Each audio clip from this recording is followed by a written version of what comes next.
Salut à toi qui me regarde, bienvenue sur cette nouvelle chaîne Think and Make Money. C'est la première vidéo, donc je suis tout excité, je suis très heureux de te partager cette première vidéo. J'espère que l'aventure sera belle et que tu apprendras beaucoup de choses. Pareil pour moi, donc let's go!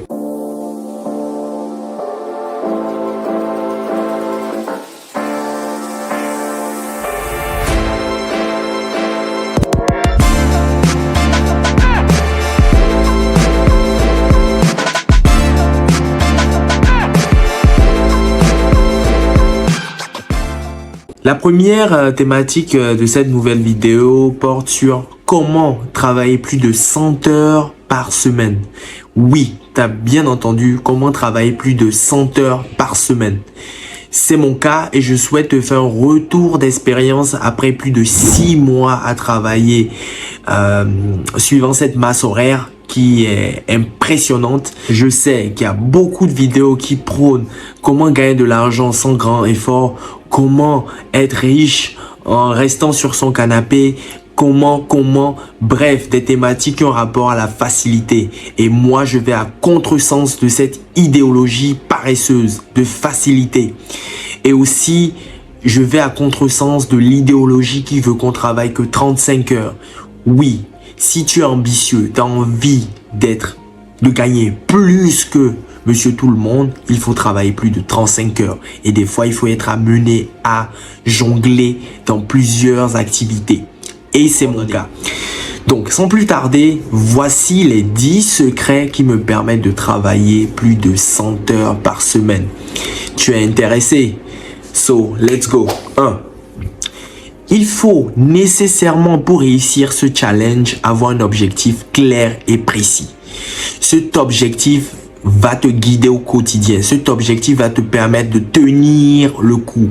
Cet objectif peut être la création d'une association pour aider les femmes d'un village. Ça peut être aussi la création d'une solution de paiement pour aider ceux qui n'ont pas accès à la carte bleue. Ça peut être également une activité pour faciliter le quotidien des citoyens du monde. Bref, il faut que cet objectif soit grand, soit impactant. Et pour que cet objectif puisse se faire, nécessairement, tu as besoin de revenus. Donc, c'est cet objectif au quotidien qui va te permettre de t'accrocher, vaille que vaille, et de tenir le coup. 2. Pour réussir ce challenge, il faudra nécessairement que tu te débarrasses de ton lit. Oui, il faudra que tu te débarrasses de ton lit. Il faudra que tu dormes peu. Je sais, en général, on nous vante qu'il faut dormir minimum 8 heures par nuit. Cher ami, je suis encore vivant après plusieurs mois, plusieurs années à travailler comme un fou. Donc, c'est tout à fait possible. Notre corps humain s'adapte à notre rythme de vie. C'est sûr qu'il faudra monter crescendo et il faudra s'adapter le nombre d'heures en fonction de chaque organisme. Pour ma part, je dors entre 2 et 5 heures par nuit. Donc, tu peux décider, si tu as l'habitude de dormir 10 heures, peut-être de commencer dans un premier temps à dormir 6 heures et évoluer progressivement. Donc, il faudra forcément adapter la masse horaire à ton organisme et monter crescendo. Mais dans tous les cas, il faudra qu'à un moment donné que tu réduises les 8 heures de sommeil, parce que dans une journée on a 24 heures et pour pouvoir travailler autant, il faut nécessairement qu'à côté tu rognes sur tes heures de sommeil, sur tes heures de distraction, sur tes heures de sport, que sais-je. Il faudra nécessairement que quelque chose ou des choses soient sacrifiées pour tenir ce défi. 3. Pour pouvoir jongler entre plusieurs activités, l'organisation doit être au rendez-vous. Dans tous les cas, l'organisation doit être au rendez-vous. Quand est-ce que tu dois dormir?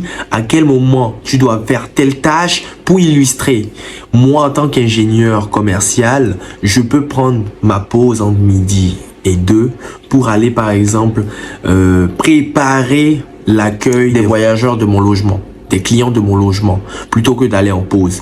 Ça peut être également entre mon activité d'ingénieur commercial et mon activité où je gère la comptabilité que je fais en soirée, il y a un creux. Je peux prendre ce temps pour faire un peu de sieste, un peu de sport ou gérer mon activité d'auto-entrepreneur, tourner une vidéo comme je suis en train de faire. Donc bref, il faudra nécessairement que tu sois pointilleux et que chaque seconde, chaque minute soit optimisée. Il faudra que tu sois bien calibré, que tout soit bien timé pour réussir un tel défi. 4. Pour tenir dans la durée, il faudra nécessairement que tu aies différentes activités. Il faudrait que les activités ne nécessitent pas le même effort, le même investissement.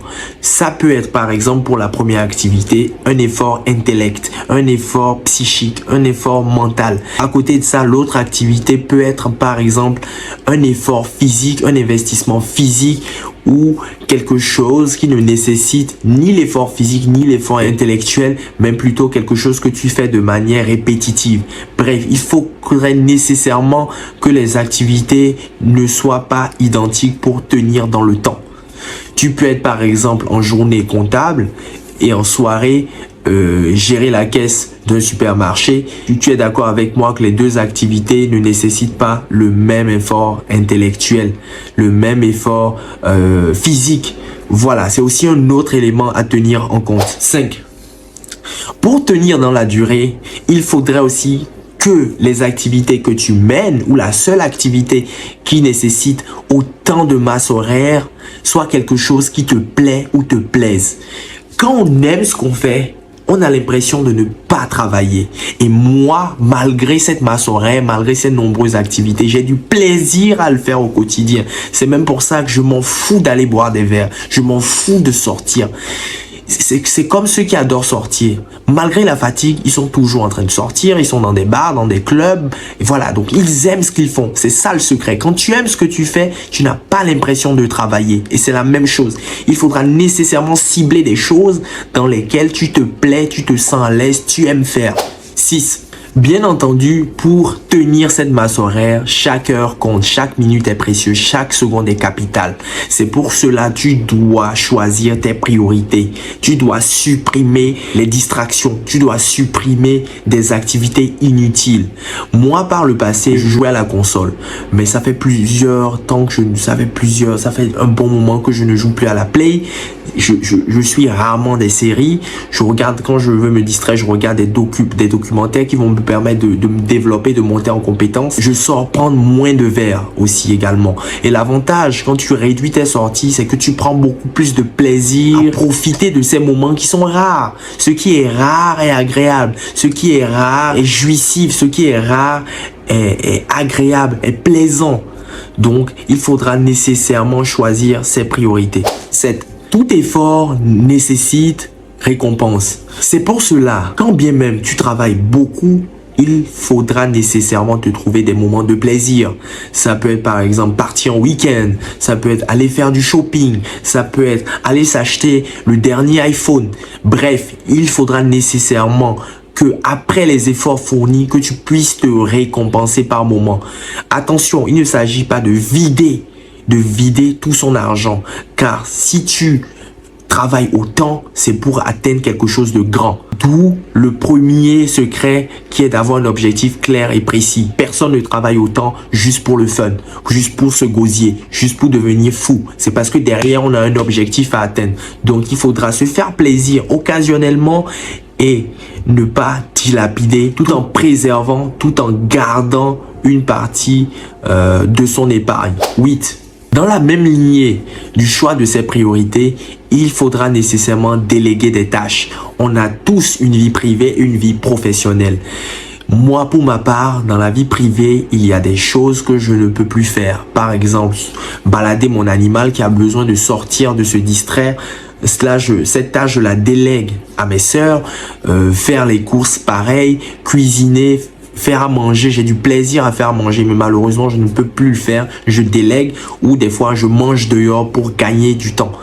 Et dans la sphère entrepreneuriale, il y a des tâches que je délègue à mes collaborateurs. Ça peut être la publication de mes vidéos sur ma chaîne YouTube. Ça peut être appeler tel ou tel partenaire. Ça peut être gérer le premier approche avec la clientèle pour ensuite me donner la dernière étape de négociation ou de finalisation de la vente. 9. Idéalement, et si cela est possible, tu dois avoir la flexibilité dans ton activité ou dans tes activités. Cela va te permettre d'optimiser à 1000% ta journée, ta soirée. Pour ma part, en tant qu'ingénieur commercial, j'ai cette flexibilité d'arriver en dehors des rendez-vous qui sont programmés sur certains jours. Pour les autres jours, je peux arriver un peu plus tard, je peux partir un peu plus tôt. Donc, cela me permet d'aller peut-être gérer mon entreprise en gérant des calls. Ça peut être aller rencontrer tel prestataire, ça peut être aller tourner des vidéos. Bref, il faut que tu puisses avoir une flexibilité parce que des fois, tu peux avoir des urgences, tu peux avoir des imprévus. Par exemple, comme je loue un appartement, je peux avoir des conflits à gérer avec des locataires dans l'immédiat. Donc, cette flexibilité à mon travail me permet d'aller vite régler ça et ne pas le reporter, le remettre à demain. 10. Ce dernier secret est non négociable si tu veux tenir dans le temps, cher ami. C'est comme un compétiteur qui se prépare pour les JO, pour la compétition. Il doit travailler son corps, il doit se préparer, il doit se dépenser. Et c'est pareil, si tu veux tenir dans cette guerre, dans cette bataille, il faut nécessairement que ton corps soit au rendez-vous. Il faut nécessairement travailler, faire du sport, faire de la gym, faire de la muscu. Il faut que tu puisses te défouler, il faut que tu aies un moyen de décompression. Il faut que tu puisses entretenir le seul outil qui te permet de pouvoir réaliser un tel exploit. Donc voici, cher ambitieux, si tu as envie de travailler plus de 100 heures pour atteindre quelque chose de grand, quelque chose d'inimaginable, si tu as envie de bousculer, tu as envie de tout casser, tu as envie surtout d'atteindre ton objectif qui te tient à cœur, tu as envie peut-être de gagner plus de revenus, voici les 10 secrets qui vont te permettre de le réussir. Si tu as aimé cette vidéo, surtout like-la, partage-la pour que le maximum de personnes puissent également en profiter et surtout n'oublie pas de t'abonner. Voici la fin de cette vidéo, j'espère que tu as pris du plaisir. En attendant la prochaine vidéo, prends soin de toi et je te dis à très vite. Ciao.